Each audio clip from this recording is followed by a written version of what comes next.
I want to talk a little bit about scents and urines that we use when we're hunting whitetail, and to what time of year to use these.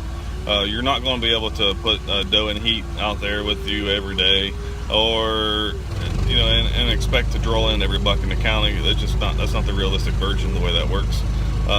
With using scents, you might get lucky and slow down a buck in the area that's already going to be cruising by. It might slow him down enough, get him to turn the right direction to get a good shot on him. That's about all effective that I've ever found the scents to be used for. Other than pre-staging, now you can pre-stage these scents and to help out a little bit. Pre-rut. I'm talking through October. You can use some doe urine. This helps relax deer a little bit. This is before the rut, so it puts them deer a little bit more of an ease when they come across the scent of doe urine. So they're more likely to move through an area. And I also use doe urine post rut. I'm talking the last 4 or 5 days of November, the first 4 or 5 days of December. We'll talk about the buck. The dominant buck urine. This was used to get bucks to investigate. I really don't use this scent to try to draw the buck in. I try to get him to revisit an area. I'll use this around like scrapes and stuff like that. I'll use that pre-rut, through the month of like October. I get them to come back to them scrapes that are kind of there, give myself maybe a chance at something, early season. A doe and estrus, of course, I'm not going to use that anytime until I get to the month of November rut. And I'll use it on and through December as well, because that's normally when the second rut's coming along. Don't use this doe and estrus, through the month of October. There's a week there, good 10 days at the end, mixing in the end of November to beginning of December, to where it's going to be the post rut, and there's not going to be, you got to give those breaks in there. Be more realistic with the scents. Because a lot of hunters use these scents, and if you're hunting in high pressured areas, a lot of scent stuff's not going to work much anyway.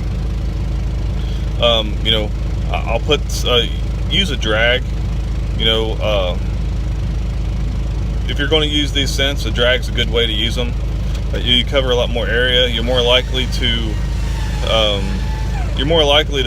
get another deer's attention this way. That deer's not normally going to follow that trail right to your stand. They'll normally loop around to try to get more of a scent of, to see what's actually going on in the area. And if you drag your scent, the right direction to your stand, you might get lucky enough to have that buck try to loop around that and come within bow range of you. Minimize your scent locations. You don't want to go out there to your stand and hang 35 bottles of doe piss, within, all around your deer stand. It's for one, you don't want to hang any lures like that in areas that you can't make a shot at. So you don't want them all the way around you. Put them in the best locations and the right distances away. 20-30 yards away from you. That way it draws attention away from you, and you're giving yourself the best chance of getting a good shot at these animals. Don't put it on the ground.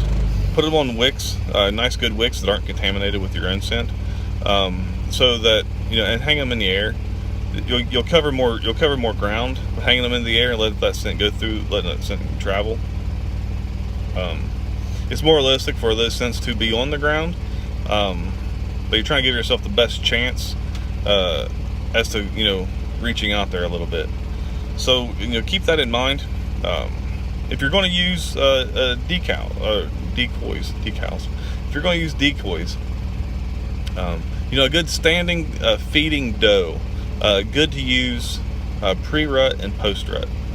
That's a good, because those times feeding sources are still in the mix, and that's what kind of bucks are looking for, and it kind of eases them up a little bit to enter that field. Especially when it comes around post-rut if there's already a doe out there feeding. So When it comes a pre-rut time, if you're going to use a buck decoy, use a non-dominant buck, you know, a smaller racked buck to where it really not shows a lot of threat. You know, don't use much of a dominant buck style standing posing, you know, buck for a decoy until you get into the rut stages, if you're going to use decoys, that is. So just a couple of things to think about there when you're using your scents, and use them wisely. All right, so have fun and get out there.